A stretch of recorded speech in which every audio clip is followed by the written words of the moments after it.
Okay, so we are picking up with slide number 5. If you notice, it goes slide like 3 and then to 5 on the, you can see it on the side there, because obviously there isn't a slide for the song that we just listened to. In Google Classroom, I will show you at the end of class, there is, for today, there's going to be the absent information, there's going to be a link that will take you to the filled-in notes. There will be a link to watch my video notes, and there will be a link to this song. So any videos or songs that we watch during class, I don't record us watching them because it's not as good a quality anyways, and it's just easier for you to click on the link. So anything that's there, if you're absent, just click on that and take a look. Audrey, you'll just have to get those, and Maddie, those first couple slides filled in from yesterday. Either from someone or from the green folder has a copy of the notes, or they're online, okay, in Google Classroom. So we're gonna start, so in the song, they talk about make an observation, ask a question, form a hypothesis, make a prediction, do a test or experimentation, analyze data, and draw a conclusion. They have like 7 steps that they talk about. I think what we're gonna show are 9. It's not that the scientific method is different, it's just how specific are each of those steps, all right? So sometimes like it combines a couple steps, and so you might see a source where it's like 5 steps, or you might see one where it's really extended and it's like 12 steps. It doesn't matter the number. I'm never going to ask you how many steps are in the scientific method, because again, depending on the source or where you're looking, that might vary. All right, so it's not the number, but it's the actual process or what's involved that's important. All right, so just be aware of that. Our song doesn't even match what I have in our notes. Okay, so we're gonna just briefly, here's the list. So slide number 5 has a list of all of them here. Identifying a problem or asking a question. Research and gather information. So in the song, it doesn't have that step, all right? Typically for us, the research part takes a lot of time. So I usually give you that background information ahead of time if we're gonna do a lab. I'm also usually the one that's identifying the question or the problem, because I'm the one that has decided on what lab or activity we're gonna do. When it's more authentic, the scientist makes an observation. It makes them ask some kind of a question like, why is this the way it is, after they've made that observation. So some of what we have to do in here is not perfectly authentic like what real scientists do, just because we're in a classroom setting.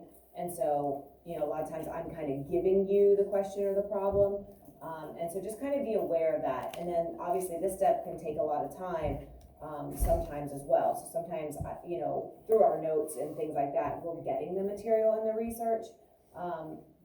So just kind of be aware. Forming a hypothesis, then you write down your procedures and the materials. And again, please stop me if I'm going too fast. Sometimes you only have a word to write, sometimes it's a little more, and if I go too fast, please stop me. Next, you actually get to perform the experiment. I call this the Nike step. Just do it. Right? This is where you do the experiment. Would you like a donut? Oh my gosh, I would, but no. Okay. Thank you. Who are those from? CYG. Wow, thank you. I want a donut. I know, me too. Just leave before I can even smell the sugar. Okay, so then during the experiment, you have to collect and record the data. So collecting, it's not enough. You actually have to record it, put it down somewhere. Then you analyze and interpret. A lot of times this is where you will make a graph so that you can help with that analyzing step, and then form a conclusion. What did all that information give you? What do you know now? And then finally, communicate those results. Share it. So we're going to get into the details of each of these steps. Some are a little bit more in depth, some of them are a little more straightforward. Are we good? All right. So, identifying a question or a problem. So you have to pick something that can actually be answered by doing the experiment. Okay. And it sounds simple, but you'd be surprised sometimes, people will come up with something. If you have a question, it has to be safe. It can't harm people or put anybody in danger. It has to be ethical where, you're not like kind of crossing that line where, ooh, that's probably not such a good thing to do for somebody. So you have to kind of be careful with that. This is a question, so it needs to be in question form. So what comes at the end of a question? Question mark. So a lot of times, like when we're doing a lab or activity, I will tell you what the experiment that we're gonna do, and then I make you kind of backtrack and identify a hypothesis and write a question that can be answered by doing that. So again, it's not totally authentic of how scientists would do it in the real world, but because I have like an ulterior motive or an agenda, it's like, okay, here's what we're gonna do, now we're gonna work a few steps back. What would be a question that can be answered by doing this experiment? So we kind of put it that way. So when you're doing that, you just have to make sure that you end it in a question mark. And a good question needs to be something that can be examined, measured, and analyzed. And I'll give you some examples here of what I mean by what might be good and what might be bad.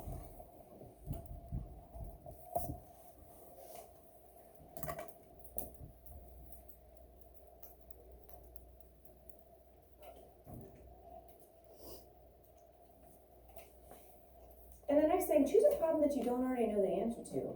Why are you doing something if you already know the outcome? It's kind of a waste of time, unless you're trying to double check something or you feel like maybe something had gone wrong. But for the most part, unless you're really trying to have proof to back up what you think is going to happen or what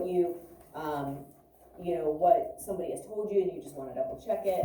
But typically, you're going to try to find the answer to something that you don't already know. All right, so here's some examples of testable problems. What brand of laundry detergent is best at getting rid of stains? You could do that, right? That wouldn't be any problem. You could have a pair of jeans, each knee has a grass stain on it, and you have maybe 3 different types of detergent, and you could test which brand of detergent will get that grass stain out the best, right? That's pretty doable, okay? What is the effect of cigarette smoking on household plants? So, I guess it's a little bit hard because if you have a smoker in the house and you have plants, that might work. You don't want somebody to start smoking just so you could test this, right? The other thing is maybe you'd have to have a room in the house where there is no cigarette smoke versus a room that has cigarette smoke so that you could kind of compare. So it's workable, it's doable, but there'd have to be some things that would fall into place for this to happen, right? Obviously, again, you don't want anybody to start smoking just for you to have this experiment, right? And finally, how does exercise affect heart rate? Well, what happens when you exercise? What happens to your heart rate? It goes up. Okay, so that's probably a question that we already know the answer to. So you could maybe change this and make it more specific. What type of exercise will increase heart rate more quickly, or something like that. So you could tweak this, but the way it's written now, it's not the best because we kind of already know that. Notice how all of these are ending in question marks. Okay, so hopefully this is a pretty basic idea. Research, and again, this is a step that a lot of times we will kind of skip just because of time. We do have our state test at the end of March, or end of April, beginning of May, and so we have to go as quickly as possible, so we can't spend like weeks researching something. But in the real world, you should, and you should use multiple sources, possibly books, newspapers, magazines, internet, obviously, would be a super popular way to do that now. This helps you helps inform you how to maybe go about setting up your experiment. The more you know about something, the more reliable and accurate and kind of practical it will be to set your experiment up. If you don't know anything about the topic, it'd be really hard to even know where to start. right? It gives the reader or possible audience kind of some background, because just because you know about it doesn't mean the person that you're sharing this with knows about it. All right, so it's kind of like a little preview of what you're talking about.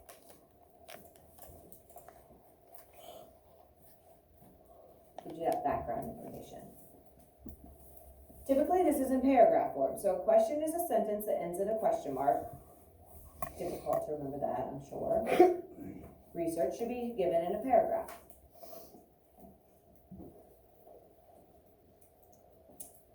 Okay, this is our first main topic that we're going to kind of do some practice with. Writing a hypothesis. So a hypothesis is an educated guess or a reasonable assumption to your problem from step number 1.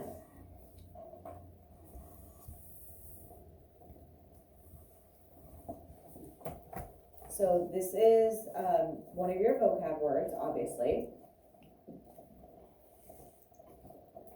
You're predicting how your experiment is going to end up. It doesn't have to be correct. Going back to the stain in the laundry detergent, I could predict that the Tide is going to get that stain out the best, when really, when I do the experiment, maybe the Gain is the laundry detergent that gets the stain out the best. It doesn't matter that I got the hypothesis wrong or I was incorrect in my prediction. You just have to make that prediction, kind of setting up to see, how things go. Afterwards, now you know, it was the Gain, it wasn't the Tide.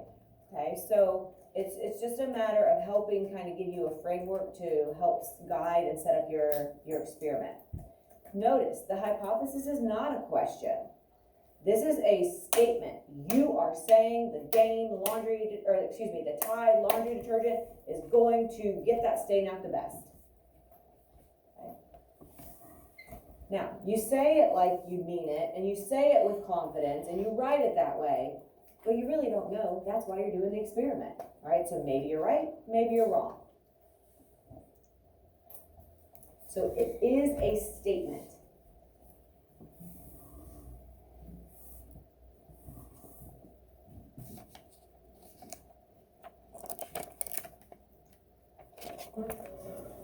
One thing that you do not include are the words I think or I predict. Everybody understands that in a hypothesis, you are making a prediction. That's what a hypothesis is. It's kind of like saying, I'm going out to dinner, and then saying, there's going to be food there. Duh. That's the whole point of going out to dinner, is to get that meal, right? So it's kind of the same thing. Everybody knows that in a hypothesis, it's what you think, and it's your prediction. So it's redundant to say, I think the Tide laundry detergent will get the stain out best, or I predict, right? So it's very specific, very kind of picky, I guess, but there are set rules that scientists follow when they're writing a hypothesis, and these are part of it. Not a question, it is a statement, and you don't use I think or I predict. Okay, it has a very set format, and hopefully this is familiar from last year with Mrs. Heil. It's written in an if-then format. Does that sound familiar? If-then? So here's what it means. Here's an example. If, and that's always your very first word in the hypothesis. So that's fantastic, right? Sometimes this getting started is the hard part. This takes that away. The very first word in your hypothesis will be the word if. So if I test to see which material, A or B, becomes saturated the quickest, then material B will become saturated the quickest. Saturated means like soaking up, like a sponge soaking up water. That talks about the saturation of the sponge. How much is it absorbing? So if, and the word then. So you have a little bit that follows your word if, and you have a little bit that follows your word then. These are the two words that 100% absolutely have to be included in a hypothesis. And what immediately follows the word if is the situation. So if I just look at, I test to see which material, A or B, becomes saturated the quickest. I should be able to close my eyes and be like, like, okay, I can imagine this is what's being tested. Two materials, they're gonna see what will saturate the quickest. I have a brief idea of what that experiment is gonna be all about. Do I know all the details? Nope. Do I know every little step? Absolutely not. But I do have an idea. I don't even know what the two materials are or what I'm trying to absorb, like what liquid, but I know what the main idea is. All right, so that's what we're talking about. You're just stating the situation. My situation is I have two materials. We're going to see which one becomes more saturated quicker. Okay. The next thing is your prediction. Material B will become saturated the quickest. Do we know that for sure? No. That's why we're doing the experiment, right? You very well could have said A will become saturated the quickest, or they will be equally saturated, or they will equally saturate at the same rate, or something like that. Right, so really, you usually have about 2 or 3 options for predictions. Going with one, going with the other, or maybe saying they're equal. Okay, so situation follows my if, prediction follows my then. So here's another example. Oh, sorry, it's just explaining what I already said. So in the previous example, testing A and B for quick saturation, that's our if. Stating that B will saturate the quickest, that's my prediction, that is my then.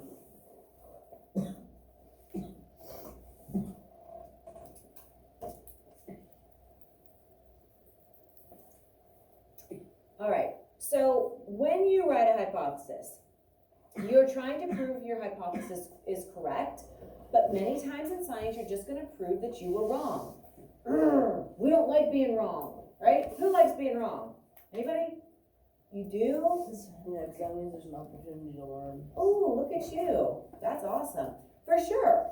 But a lot, like, humans were pretty hardwired. One thing, not to fail, right? And two, not to be wrong. Like, most people have that kind of like, I don't like that. Yes, something wrong. You moved a little fast for slide 11. Okay. I didn't get the last 2 words.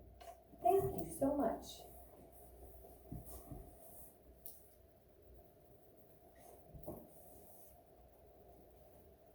Perfect. I appreciate you slowing me down. Again, I don't always know how many things you have to fill in on each slide. So sometimes it's just a word, sometimes it's a lot. Is something messed up? If I do have any mistakes, like things are out of order or something seems off, like it's not matching what's up here, please let me know so that I can make those changes too. Not for you guys, but for next year. It's okay? Yeah. Okay. So again, we don't like to be wrong. I don't think really like deep down, like, yeah, exactly what Zach said. For sure, like it does give us that opportunity. Whether we like it or not, I don't know, right? So here is the thing. It's okay if we're wrong. Don't panic. Don't panic. Nothing was a failure. If you follow all those steps and you do everything that you're supposed to, you're just following the way the experiment was set up. You still know more now than you did before. Now you know. If you had predicted that material A would saturate quicker, well, you were wrong. But now you know that B did. So now you know more. Yes? So does it like matter which one you pick then? No, not at all. Nope. And so here's the thing. I never judge you and like look at your hypothesis and be like, you picked wrong. You get a 0. Like, it has nothing to do with that. That's a fantastic question, Jackson. Yeah, doesn't matter. You can flip a coin, or if you think maybe one, then go with that. But if you really have no idea, just be like, I'm gonna pick something, right? Or you could say, hey, I think they're equal, right? Again, it goes back to the learning. You know more now than you did. You know more. You've learned. And this new knowledge is a good thing because it can lead you to ask more questions. It can lead you to question more and be like, well, what about this? Or what if I tried this instead, right? And so it just kind of usually leads to kind of extending things sometimes.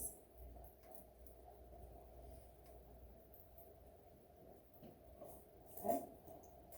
All right. that a hypothesis is helpful is it keeps you on track. Who here has ever done a Google search for something?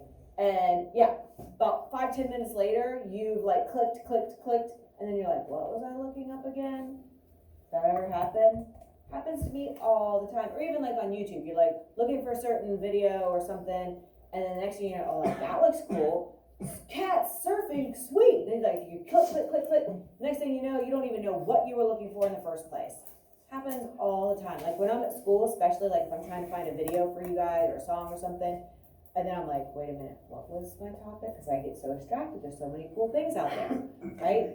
We all do that. So this can happen during an experiment too. And actually, we used to do a Mythbuster Science fair project.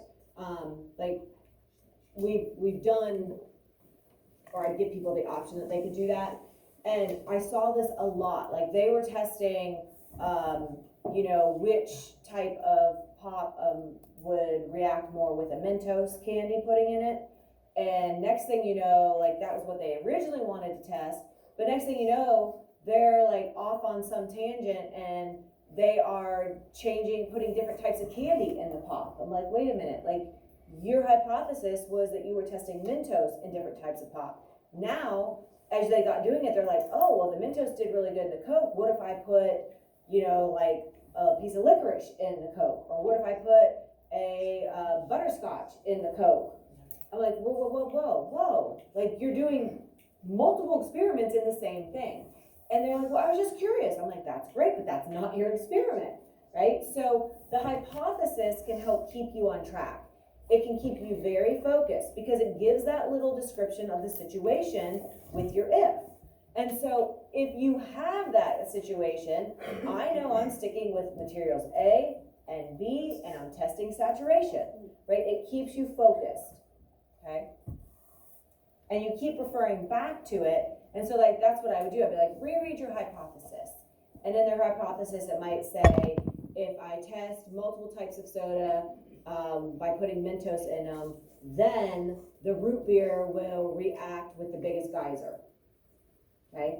So I was like, where in there did you see extra candy? Where, you have different types of pop, but I didn't see anything in your hypothesis about you testing different types of candy. And then they're like, oh yeah, it was just the Mentos. So then they have to kind of backtrack and reset up their experiment. Okay, so it does happen, and it's easy to do. It's really easy to get off track. Okay, so let's go ahead. I'm gonna stop us there. And I want to show you a few things in Google Classroom.